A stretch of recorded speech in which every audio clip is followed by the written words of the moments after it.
Objectively structured clinical exams, or OSCEs. Probably one of the funner kind of exams out there, and the one that reminds you that in a few years, you're going to be a doctor. But it doesn't come without a hitch.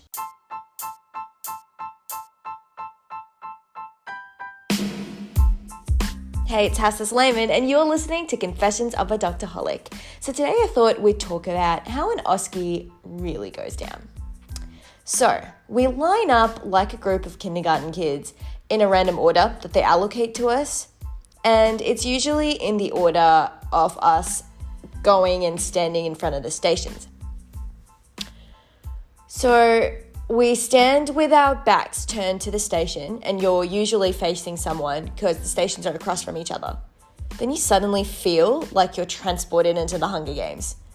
An alarm goes off and an announcement says, "You may begin now."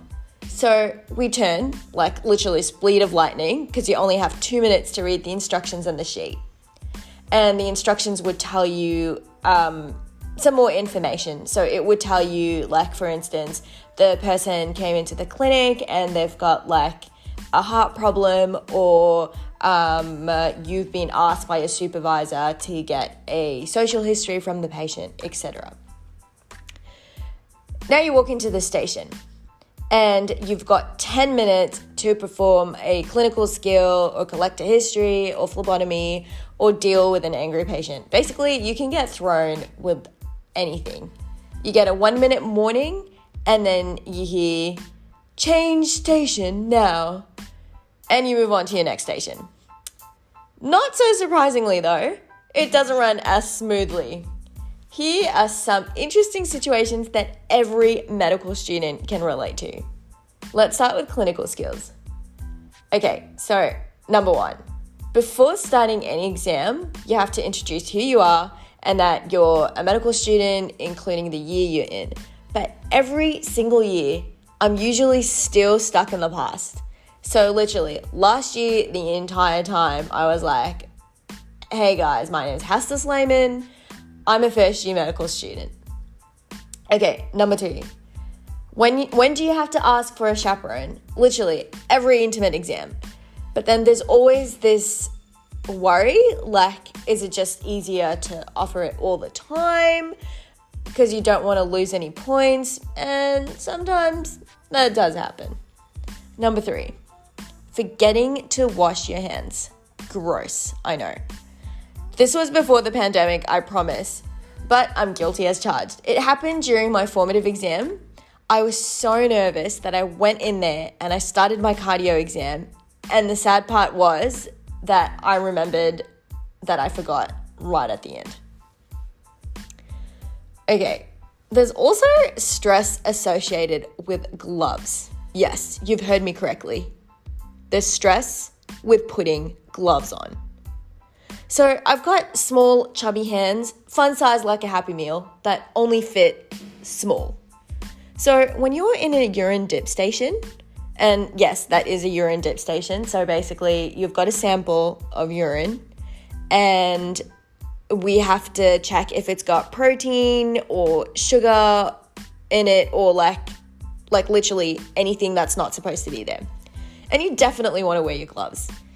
And it's so hard and stressful when you're having World War III with the gloves and you're thinking, I've just got 10 minutes and I just want to go on.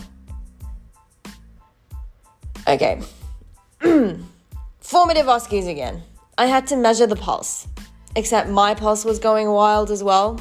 So honestly, it was so hard to focus on anything other than the heart beating. So I counted the pulse in 15 seconds and I missed a couple. So rather than going again, I kind of picked a number divisible by 4 to get the beats per minute. And then I had to measure respiratory rate in that station as well. And it got kind of awkward. I'm like looking down at the patient's chest rather than deeply into their eyes. And to make matters worse, I felt like I had to zoom in because I couldn't tell if my patient was alive or not. Actually, fun story that one of the lecturers has told us. Apparently, he put in a patient with Behçet's disease that didn't have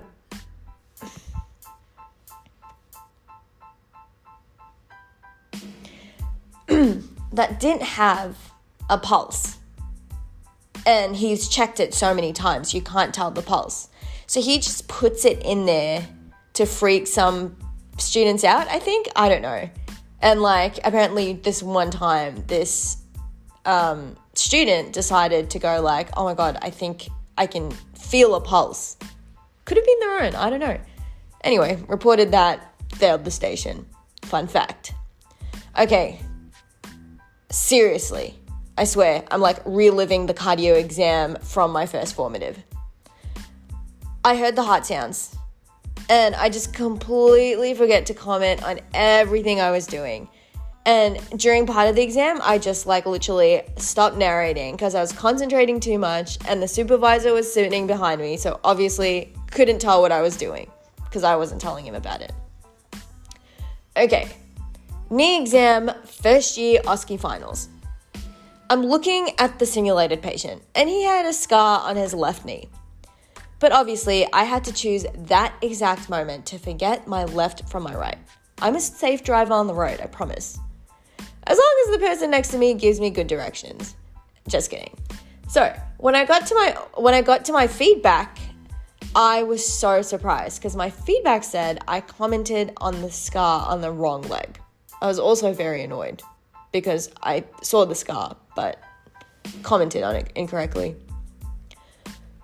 Okay, first year phlebotomy station. I did everything perfectly until the end where I left the tourniquet on the patient. And I was done early, so literally I'm sitting there thinking there must be something wrong. I must have forgotten something. I'm like literally reliving everything I've done. And the supervisor in that station was so lovely.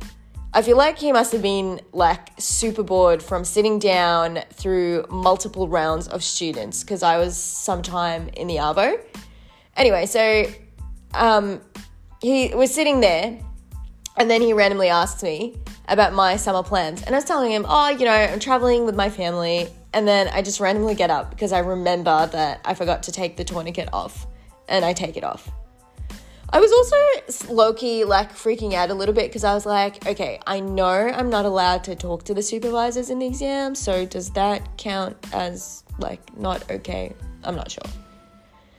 Okay. So I don't want this episode to be super long. So I think I'm going to stop right here. And part 2 is coming up next. In the meantime, have you had any special OSCE moments?